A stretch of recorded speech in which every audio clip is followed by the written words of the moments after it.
Hello friends, అందరికీ నమస్కారం. ఈరోజు నేను ఇన్స్టెంట్గా ఆలూతో స్నాక్ చేసి చూపిస్తున్నాను.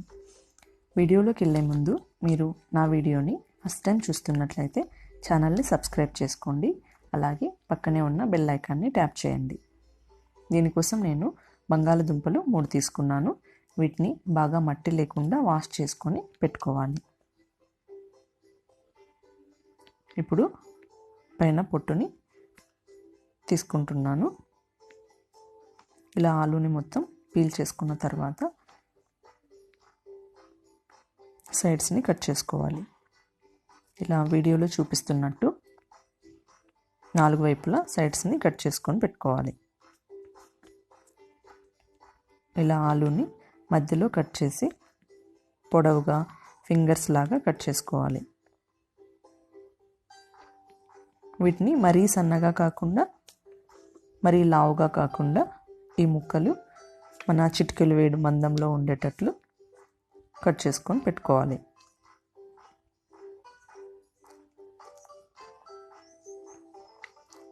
ఇలాగే మొత్తం ఆలూని అన్నింటినీ కట్ చేసుకొని పెట్టుకుంటున్నాను.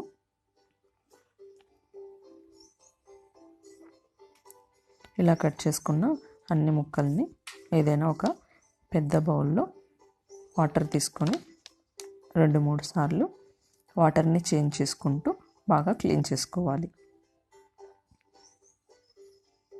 వాటర్ బాగా ట్రాన్స్పరెంట్గా కనిపించేంత వరకు క్లీన్ చేసుకున్న తర్వాత ఏదైనా ఒక పొడి బట్టలో లేదా కిచెన్ టవల్లో వీటిని తుడుచుకోవాలి. తడి మొత్తం పోయేలా ఇలా ఒత్తుకుంటూ మొత్తం ఆలూలోని తడిని తీసేసుకోవాలి. ఇప్పుడు ఈ ఆలు ముక్కల్ని ఏదైనా వేరొక బౌల్లో తీసుకుంటున్నాను. వీటిపైన కొద్దిగా ఉప్పు కలిపిన కార్న్ఫ్లోర్ని 3 స్పూన్లు యాడ్ చేసుకుంటున్నాను. ఇందులోనే సాల్ట్ కూడా కలిపేశాను. ఇలా మొత్తము కలుపుకొని అన్నింటికి కార్న్ఫ్లోర్ కోట్ అయ్యేటట్టు తీసుకోవాలి. ఇప్పుడు మూత పెట్టి ఫ్రీజర్లో పెట్టుకోవాలి. 30 మినిట్స్ అయిన తర్వాత కార్న్ఫ్లోర్ మొత్తం ఇలా సెట్ అయి ఉంటుంది. ఇప్పుడు వీటిని డీప్ ఫ్రై చేసుకుంటున్నాను. ఒక ప్యాన్ పెట్టి డీప్ ఫ్రైకి సరిపడా ఆయిల్ వేడెక్కిన తర్వాత ఒక్కొక్కటి వేసుకుంటూ డీప్ ఫ్రై చేసుకోవాలి. ఇక్కడ గ్యాస్ ఫ్లేమ్ని మీడియంలో పెట్టుకోవాలి. హై ఫ్లేమ్లో పెట్టుకున్నట్టయితే పైన తొందరగా కలర్ వచ్చేస్తుంది, లోపల సరిగా ఉడకదు. వీటిని చాలా స్లోగా ఒక్కొక్కటే వేసుకోవాలి. ఫ్రీజర్లో పెట్టుకోవడం వల్ల ఐస్ ఫామ్ అయి ఉంటుంది. అలాగే వేసుకుంటే మీద పడే ఛాన్స్ ఉంటుంది. అందుకే స్లోగా ఒక్కొక్కటి వేసుకుంటూ 2 వైపులా కలుపుతూనే ఉండాలి. లేదంటే ఇవి ఒకవైపు మాత్రమే ఫ్రై అవుతాయి. ఇలా వీడియోలో చూపిస్తున్నట్లు కలుపుతూ అన్ని వైపులా ఈవెన్గా కలర్ వచ్చేటట్లు ఫ్రై చేసుకోవాలి.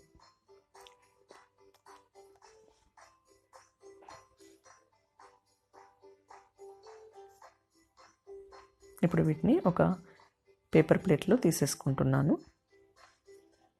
ఇవి చల్లారిన తర్వాత ఏదైనా ఒక టిష్యూ పేపర్తో ఇందులోని ఎక్సెస్ ఆయిల్ మొత్తం ఒత్తేసుకోవాలి. ఇలా ఒత్తుకున్న తర్వాత వీటిని మళ్ళీ ఒకసారి ఫ్రై చేసుకోవాలి.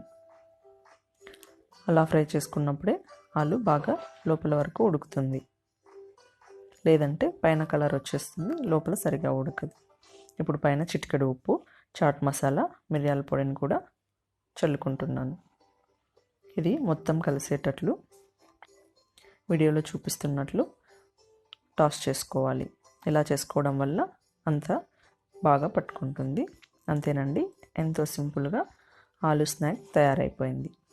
మీరు కూడా ట్రై చేసి ఎలా వచ్చిందో కామెంట్ చేయండి. అలాగే మీ ఫ్రెండ్స్కి, ఫ్యామిలీ మెంబర్స్కి షేర్ చేయండి. Thank you for watching.